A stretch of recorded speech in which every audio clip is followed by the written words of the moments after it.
আসসালামু আলাইকুম। আজকে আসছে আপনাদের জন্য নতুন একটা রেসিপি নিয়ে। আজকে বানাবো গাছের পাকা আম, এই যে পুডিং বানাবো, ম্যাঙ্গো পুডিং। এই দেখেন, এই মাত্র পড়লো, দেখতে অনেক সুন্দর। এখন কিভাবে কেটে নেই দেখতে থাকুন। কেটে নেব।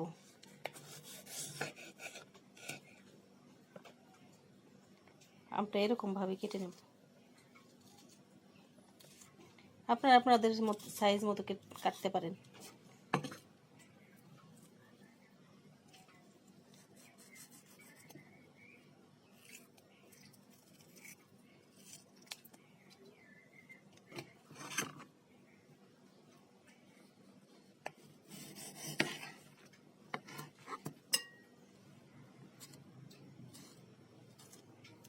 আমার এই পুডিংটা খেতে অনেক মজা। আপনারা বাসায় এরকম করে দিতে পারেন। দেখেন, মাশাআল্লাহ, অনেক সুন্দর। এখন আমের সিজন, আম সবার বাসায় আছে। এরকম করে সবগুলো কেটে নেব। আমগুলা কাটা শেষ, এই তো আমগুলা কাটা শেষ। এখন ব্লেন্ডারে ব্লেন্ড করে নেব। ব্লেন্ডার মেশিনে একবার ব্লেন্ড করে নেব।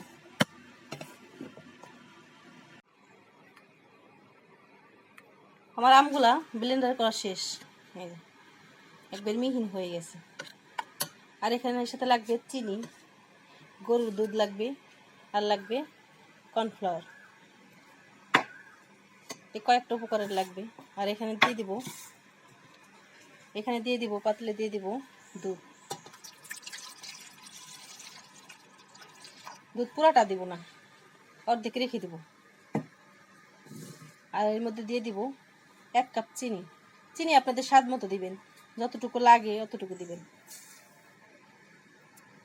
এখন এটা আমি জাল করে নেব, দেখতে থাকুন। দুধটা চুলায় বসানো হয়েছে, এখন অনবরত নেড়ে জাল করে নেব। চিনিটা গলা পর্যন্ত জাল করে নেব। যে একটু দুধ রেখে রাখা হয়েছে, এই যে 1/2 কাপ, এখানে দিয়ে দিব কর্নফ্লাওয়ার। দিয়ে দেব 2 চামচ কর্নফ্লাওয়ার দিয়ে দেব। ভালো মতো নেড়ে নেব।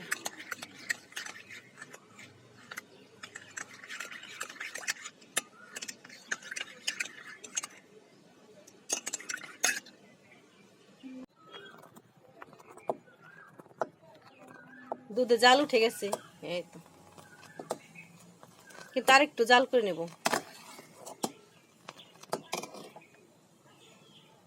দুধটা জাল হয়ে গেছে, এখন দিয়ে দিব এই যে ম্যাঙ্গো যে ছিল এটা দিয়ে দিব।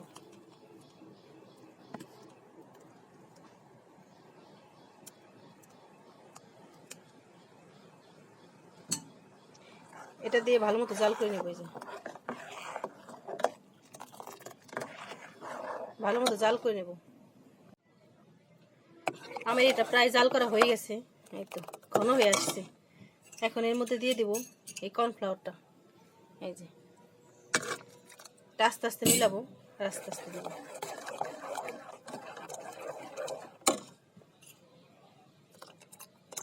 পুরোটা একসাথে দেব না, আস্তে আস্তে দিতে হবে, আস্তে আস্তে নাড়তে হবে।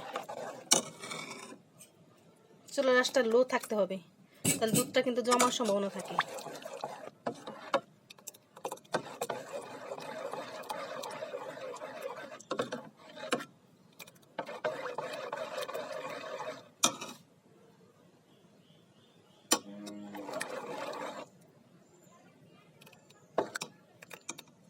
প্রায় ঘন হয়ে আসছে, এখন নামিয়ে নেব।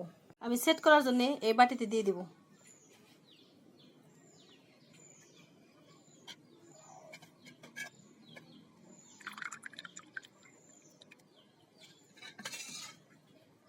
এটা এখন নর্মাল ফ্রিজে রাখতে পারেন, এমনিও রেখে দিতে পারেন। এমনিও রেখে দিলে জমে যাবে। জমার পর ফিরে আসছি। দেখেন এই পুডিংটা জমে গেছে পুরা, এই যে দেখতে পাচ্ছেন।